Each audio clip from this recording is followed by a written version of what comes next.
दोस्तों नमस्कार। आइए आज के इस वीडियो में हम आपको बताएंगे बीपीएससी 71वीं संयुक्त परीक्षा के बारे में। इसका नोटिफिकेशन आ चुका है 2 दिन पहले, अभी आया 30 मई को ही आ चुका है। तो आइए इसके बारे में हम आपको बताते हैं कि क्या क्या इसमें रिक्वायरमेंट है। ठीक है, आइए देखते हैं। ठीक है, सबसे पहले इसमें कौन कौन से विभाग है ये देख लेते हैं। ठीक है, विभाग में आ जाते हैं तो ये है सबसे पहला नंबर में अनुमंडल पदाधिकारी, वरीय अप समाहर्ता बिहार प्रशासनिक सेवा। इसमें जो है कैटेगरी वाइज दिया हुआ है, आरक्षित, अनारक्षित और आरक्षित, आर्थिक रूप से कमज़ोर वर्ग, अनुसूचित जाति, अनुसूचित जनजाति, अत्यंत पिछड़ा वर्ग और सभी वर्गों की महिला, ये सारे हैं। इनके लिए टोटल सीट जो है 100 है इस पोस्ट के लिए, अनुमंडल पदाधिकारी के लिए। ठीक है, उसी तरह से नंबर 2 में है अवर निबंधक, संयुक्त अवर निबंधक, मध्य निषेध, उत्पाद एवं निबंधन विभाग। इस विभाग के लिए है, टोटल है इसके लिए 3। ठीक है, तो ये सब है। इसी तरह से ये सब इनके पद हैं। आप डिटेल में आप नोटिफिकेशन में देख सकते हैं इसके बाकी सारे कि किस विभाग के लिए कितने सीट हैं। ठीक है, तो आगे बढ़ते हैं हम। और इसके बाद अलावा क्या है, तो इस तरह से हम देखते हैं यहाँ पर कितना है टोटल सीट, 1171 और ये 392 है। ठीक है, तो टोटल सीट इतना है इस बार के नोटिफिकेशन में। अब आइए देखते हैं कि और क्या इसमें ज़रूरी चीज़ें हैं। हाँ, इसके लिए अब क्या है, योग्यता। नंबर 2 में क्या है, शैक्षणिक योग्यताएं क्या चाहिए। ठीक है, शैक्षणिक योग्यता मान्यता प्राप्त विश्वविद्यालय से स्नातक अथवा समतुल्य परीक्षा में उत्तीर्ण होना अनिवार्य है, यानी कि पास होना ज़रूरी है। क्या चीज़, मान्यता प्राप्त विश्वविद्यालय से स्नातक, यानी कि ग्रेजुएशन कंपलसरी है इस एग्ज़ाम के लिए। दूसरा क्या है, वित्तीय प्रशासनिक पदाधिकारी एवं समकक्ष, किसी मान्यता प्राप्त विश्वविद्यालय एवं उससे संबद्ध संस्थान से वाणिज्य, अर्थशास्त्र, गणित और सांख्यिकी में किसी एक विषय में स्नातक डिग्री प्राप्त होना अनिवार्य होगा। ठीक है, इस पद के लिए ये सारी इनमें से कोई एक डिग्री होना आवश्यक है। सॉरी।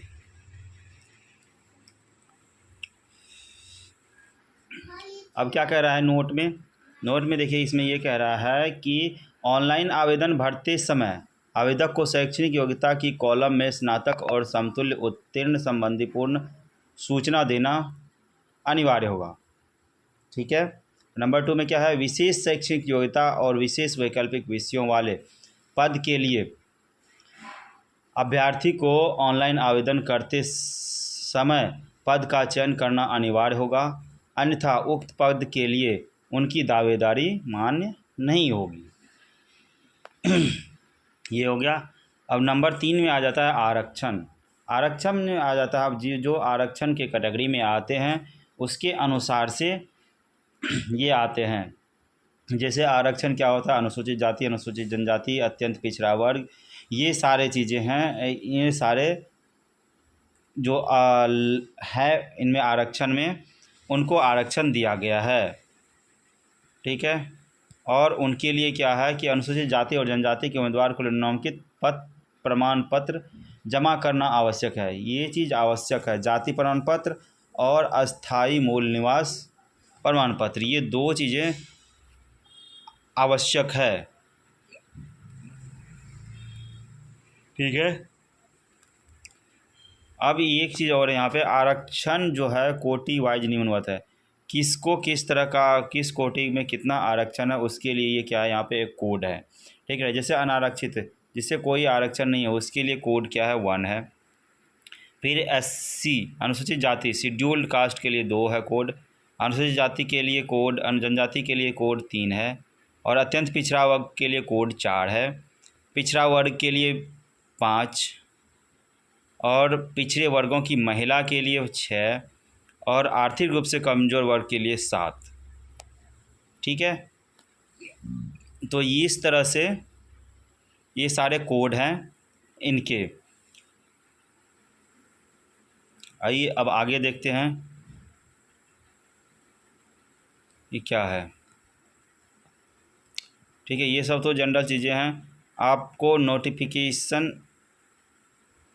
में डिटेल्स भरने के लिए अब चौथा चीज़ है उम्र सीमा, एज जो है ये कैलकुलेट किया जाएगा 1/8/2025 को।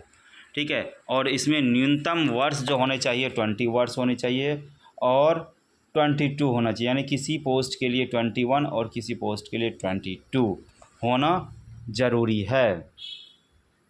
ठीक है, और अधिकतम जो है, अधिकतम आयु जो है, अधिकतम अनारक्षित पुरुष के लिए 37 वर्ष है।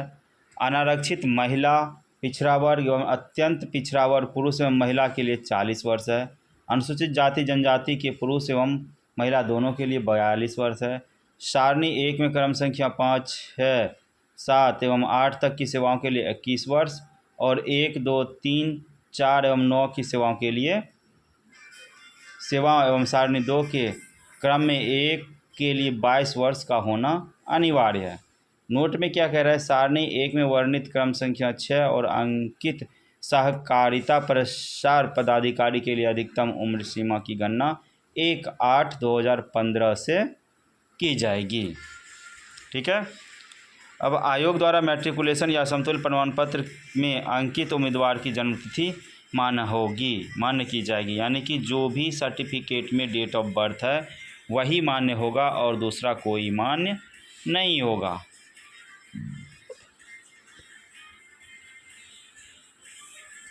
ठीक है, ये तो हो गया अब क्या, एज कि एज कितना रहेगा। अब इसके बाद है नंबर 5 शारीरिक क्षमता। शारीरिक क्षमता है, शारीरिक उम्मीदवार स्वस्थ सुगठित शरीर वाला एवं सक्रिय हो तथा उसे किसी ऐसे शारीरिक दोष से मुक्त होने चाहिए जिससे कर्तव्य का भली भांति पालन करने में बाधा हो। चिकित्सक बोर्ड द्वारा जांच के बाद यदि उम्मीदवार इन अपेक्षाओं की पूर्ति नहीं कर पाता है तो वह नियुक्ति के लिए नहीं चुना जाएगा। ठीक है, ये कह रहे हैं। अब आ जाते हैं छठी पॉइंट पे। छठी पॉइंट पे शुल्क किसको कितना लगेगा।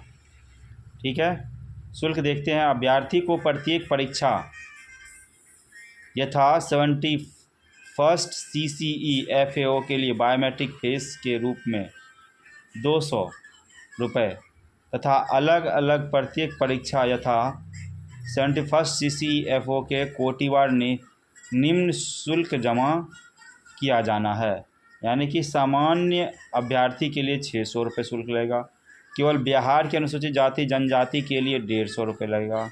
बिहार राज्य के स्थायी निवासी सभी आरक्षित अनारक्षित महिला के लिए, यानी कि महिला चाहे आरक्षण के हो कैटेगरी के या बिना आरक्षण करे सभी को 150 रुपये लगेगा और दिव्यांग को भी 150 लगेगा और अन्य सभी उम्मीदवार को 600 रुपये का फीस लगेगा। यानी कि इन तीनों के लिए बिहार के अनुसूचित जाति जनजाति को 150 रुपये, सारे महिलाओं को 150 रुपये और विकलांग को, जो कि विकलांग दिव्यांग जो 40% से अधिक हो, इन तीनों को क्या होगा कि 150 रुपये का फीस देना पड़ेगा, बाकी सभी को 600 रुपये फीस देना पड़ेगा। अब नोट में एक चीज़ देख ली, वैसे अभ्यर्थी जिनके द्वारा ऑनलाइन आवेदन में पहचान पत्र के रूप में आधार संख्या अंकित किया जाता है उन्हें बायोमेट्रिक के रूप में 200 रुपये अतिरिक्त शुल्क का भुगतान नहीं करना होगा। ठीक है, 200 रुपये यहाँ पर बचा सकते हैं आप। एकीकृत संयुक्त परीक्षा के लिए परीक्षण संरचना। अब जो है एग्ज़ाम का संरचना क्या है, एग्ज़ाम का संरचना नंबर 1 में क्या है, प्रारंभिक परीक्षा भाग 1। भाग 1 में ये सारे हैं इनके। ठीक है, और इसके बाद भाग 2 में आ जाता है मुख्य लिखित परीक्षा। भाग 2 में मुख्य लिखित परीक्षा आ जाएगा। ठीक है, इसके बाद अब भाग 3 भी है, ये देखते हैं भाग 3। ये सब चीज़ें हैं भाग 2 में। टिप्पणी कुछ ये है भाग 3, व्यक्तिगत परीक्षण भाग। ठीक है, जिसे हम क्या कहते हैं, इंटरव्यू कहते हैं। ठीक है, या मौखिक कहते हैं। तो ये है वो वाला। ठीक है, अधिमानता का चुनाव। इसके बाद है स्वास्थ्य परीक्षण। स्वास्थ्य परीक्षण यानी कि हम लोग बोलते हैं मेडिकल, तो यही है ये। अब मेघा सूची में नाम किसका आएगा। अब यहाँ से कुछ इम्पोर्टेंट चीज़ें सब हैं जो कि देख लेते हैं। ठीक है, वैसे अभ्यर्थी प्रारंभिक परीक्षा परीक्षा में सम्मिलित होने के हकदार नहीं होंगे जिन्हें संघ लोक सेवा किसी राज्य सेवा आयोग या अन्य आयोग द्वारा निर्दिष्ट अवधि तक कदाचार के मामले में परीक्षा से वंचित किए जाने का आदेश पारित किया गया हो।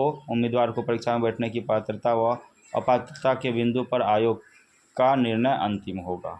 एकीकृत संयुक्त परीक्षा प्रतियोगिता परीक्षा हेतु अभ्यर्थी को के द्वारा स्वयं ऑनलाइन आवेदन भरा जा रहा है। इसमें किसी प्रकार की गलत भ्रामक सूचना दर्ज करने, सूचना छूट जाने व आंशिक सूचना दर्ज करने के लिए परीक्षा के लिए अभ्यर्थी का जवाबदेह होगा। गलत या भ्रामक सूचना प्रस्तुत करने वाले अभ्यर्थी के संबंध में निर्णय लेने के अंतिम अधिकार आयोग के पास सुरक्षित रहेगा। जिन अभ्यर्थियों की अभ्यर्थिता निरस्त कर दी जाती है वे अभ्यर्थी निरस्त होने के पश्चात अभ्यर्थी नहीं रह जाता, अतः उन अभ्यर्थी का प्राप्तांक नहीं दिया जाएगा।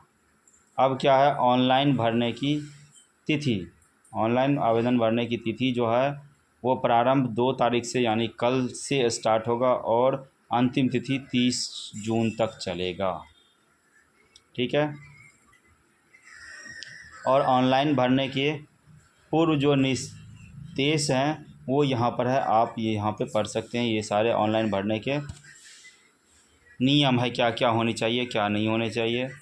OTR यानी कि वन टाइम रजिस्ट्रेशन, एक बार रजिस्ट्रेशन करना पड़ता है इसके लिए।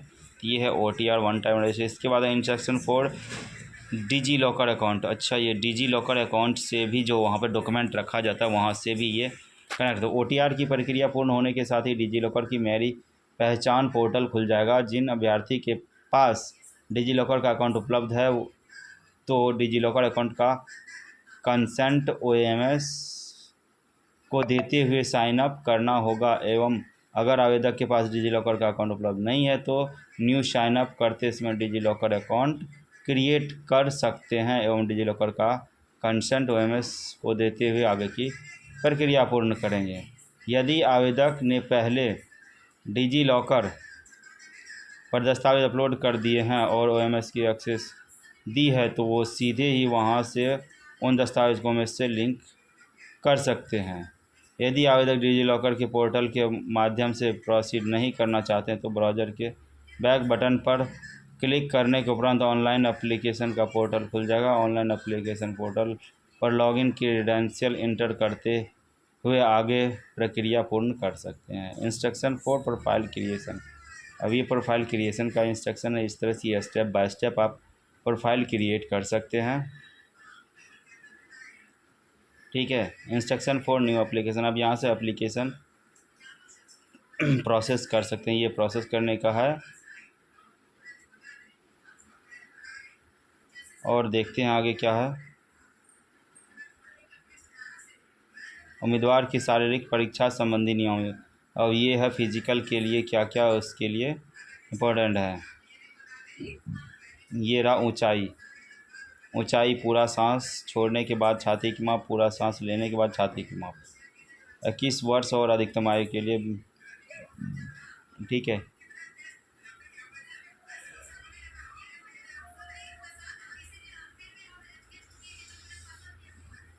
अब ये है आँखें की कैसी होनी चाहिए। आँख उसकी अच्छी आँख होनी चाहिए। 6/24 का चश्मा रहित दूर दृष्टि, चश्मा लगाने पर दूर दृष्टि 6/6। ये सब है आँखों का फिटनेस। ठीक है दोस्तों, ये रहा 71वीं BPSC का नोटिफिकेशन। आगे भी इंफॉर्मेशन के लिए आप हमारे चैनल को सब्सक्राइब कर सकते हैं ताकि आगे वाले वीडियो का नोटिफिकेशन जल्द से जल्द आपको मिल जाए। Thank you for watching.